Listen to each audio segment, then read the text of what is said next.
Selamat siang teman-teman, kami kelompok 6 Sejarah Kolonial yang beranggotakan Sri Rahayu dan Gita Tarigan akan membahas tentang 6 pemimpin VOC yang terkenal serta kebijakannya. Jadi selamat mendengar. Yang pertama ada Peter Booth. Pemimpin VOC pertama adalah Peter Booth yang merupakan Gubernur Jenderal Hindia Belanda pertama yang menguasai Hindia Belanda. Peter Booth memiliki beberapa kebijakan pada awal berdirinya VOC. Beberapa kebijakan yang dilakukannya adalah pendirian pos perdagangan di Banten dan juga membuat perjanjian dengan Pulau Maluku untuk menguasai rempah-rempah. Pemerintahan Peter Booth terjadi pada tahun 1610 hingga 1614. Kebijakannya yang sudah dibuatnya kemudian diteruskan oleh gubernur jenderal berikutnya karena dia nggak berhasil. Peter Booth kemudian wafat pada tahun 1615 di perairan Mauritius tidak lama sesudah ia berhenti dari jabatannya. Yang selanjutnya ada Jan Pieterszoon Koen.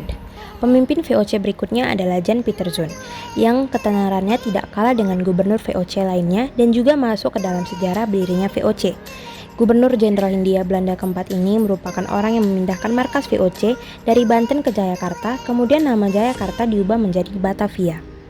Jan Pieterszoon juga dikenal sebagai seorang pembesar VOC yang cukup memiliki pengaruh di Hindia Belanda. Ia kemudian dipercaya menjadi pemimpin organisasi VOC ke-6 karena dianggap sukses ketika menjabat sebagai Gubernur Jenderal keempat. Di masanya, terjadilah perlawanan Sultan Agung yang terkenal dengan nama Sultan Agung dari Kerajaan Mataram, Yogyakarta. Perlawanan ini terjadi di tahun 1628 dan juga 1629, yakni Sultan Agung dan pasukannya menyerang Batavia. Kemudian yang ketiga ada Herman Willem Daendels. Herman Willem Daendels merupakan gubernur jenderal yang memerintah pada tahun 1808 hingga 1811, di mana pemerintahannya adalah sebagai wakil Prancis di Indonesia, sebab pada saat itu Belanda takluk dengan Prancis, sehingga semua tanah jajahan Belanda jatuh ke Prancis termasuk salah satunya Indonesia. Di masa itu, Inggris juga sedang berperang dengan Prancis, sehingga akan menjadi ancaman besar jika Inggris masuk ke Indonesia kemudian ke Pulau Jawa. Ketika melakukan tugasnya, Daendels memiliki banyak kebijakan dan berikut beberapa kebijakan yang sudah dibuatnya. Yang pertama, membuat jalan dari Anyer sampai ke Panarukan yang disebut dengan Jalan Raya Pos. Kemudian, Daendels juga membangun dermaga di Surabaya. Yang selanjutnya, ia membangun pabrik senjata di Semarang untuk tujuan produksi senjata. Dan yang terakhir, membangun benteng di Jakarta serta Surabaya untuk pertahanan. Dan yang selanjutnya ada Thomas Stamford Raffles. Raffles merupakan pemimpin VOC atau Gubernur Jenderal Inggris yang memerintah tahun 1811 hingga 1816 karena kapitulasi Tuntang. Ini berarti mengakhiri kekuasaan Belanda di Hindia Belanda untuk sementara waktu dan Inggris yang berkuasa di Hindia Belanda. Thomas Stamford Raffles juga turut membuat beberapa kebijakan, yaitu pada bidang politik membentuk Pulau Jawa menjadi 16 keresidenan. Di bidang ekonomi, mengenalkan mata uang, menghapus pajak, hasil bumi, dan sistem penyerahan wajib. Dan di bidang kebudayaan dan ilmu pengetahuan, penemuan tanaman Rafflesia arnoldi, penemuan dan pemugaran Candi Borobudur, mendirikan kebun raya Bogor, dan menulis buku History of Java tentang sejarah Pulau Jawa di masanya, serta mendukung Batavia Genootschap, yakni perkumpulan budaya dan ilmu pengetahuan. Di nomor 5 ada Van der Capellen. Van der Capellen merupakan Gubernur Jenderal Hindia Belanda pertama yang memerintah sesudah kekuasaan Inggris berakhir di Indonesia atau Hindia Belanda.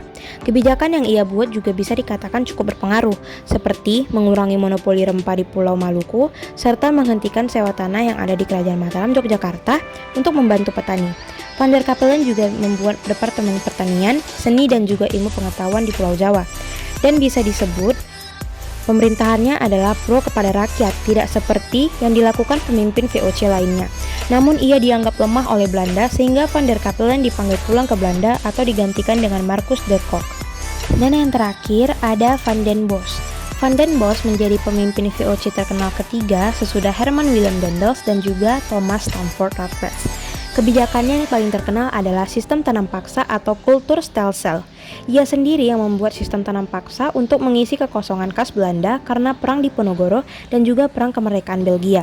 Rakyat pribumi dipaksa menanam lada, kopi, teh, dan juga tebu yang kemudian akan dipanen dan diangkut dan dijual juga oleh Belanda.